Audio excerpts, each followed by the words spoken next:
নমস্কার বন্ধুরা, স্বাগত দুনিয়াতে সবাইকে ওয়েলকাম জানাই। আজ বানাবো খুবই টেস্টি আর অল্প সময়ে বানিয়ে ফেলা চিংড়ি পোস্ত রেসিপি।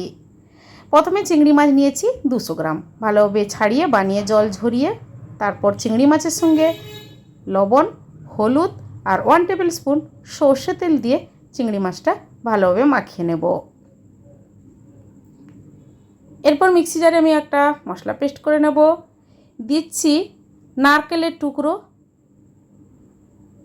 আর কাঁচা লঙ্কা 3টে, আর দেব 3টে টুকরো করে নেওয়া আদা আর 2 টেবিল স্পুন পোস্ত, আর দেব সামান্য পরিমাণ জল। এই মশলাটা আমি পেস্ট করে নেব। মশলাটা পেস্ট করে রেডি করে নেওয়ার পর গ্যাস অন করে কড়াই মধ্যে সর্ষে তেল দিয়ে কড়াইটা প্রথমে গরম করে চিংড়ি মাছ ভাজতে দিয়ে দেব। চিংড়ি মাছ অল্প সময় ভেজে আমি কিন্তু তুলে নেব।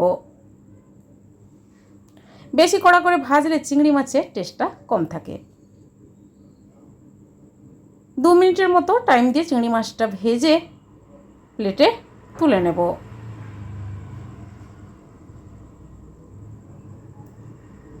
এরপর ওই কড়াইতে আরও 2 টেবিল স্পুনের মতো সর্ষে তেল দিয়ে একটা শুকনো লঙ্কা ফাটিয়ে দিলাম আর সামান্য কালো জিরে দিলাম।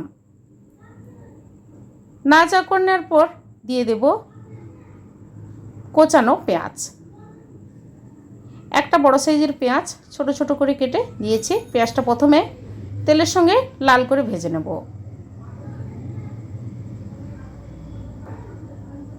পেঁয়াজটা ভেজে নেওয়ার পর দিয়ে দেব 1/2 টেবিল স্পুন কাশ্মীরি লঙ্কার গুঁড়ো, সামান্য হলুদ গুঁড়ো আর দেব জিরে গুঁড়ো 1/2 টেবিল স্পুন। তেলের সঙ্গে এই মশলাগুলো দিলে কালারটাও ভালো আসে। এরপর দিয়ে দেব টমেটো, ছোট করে কেটে দিয়ে দিলাম। টমেটোটা নরম হয়ে যাওয়ার পর আমি দিয়ে দেব মিক্সিতে পেস্ট করে রাখা নারকেল আর পোস্তর পেস্ট। গ্যাসের ফ্লেমটা লো রেখে মিনিট 2 টাইম দিয়ে মশলাটা কষিয়ে নেব। এরপর দিয়ে দেব পরিমাণ মতো লবণ।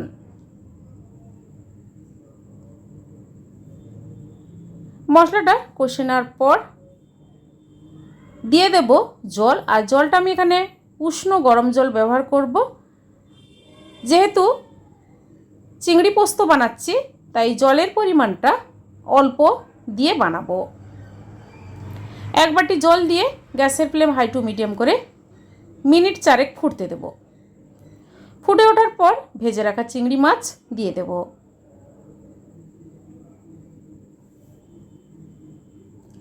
চিংড়ি মাছ দেওয়ার পর নাড়াচাড়া করে আরও মিনিট দিয়ে ফুটিয়ে গ্যাস অফ করে দেব।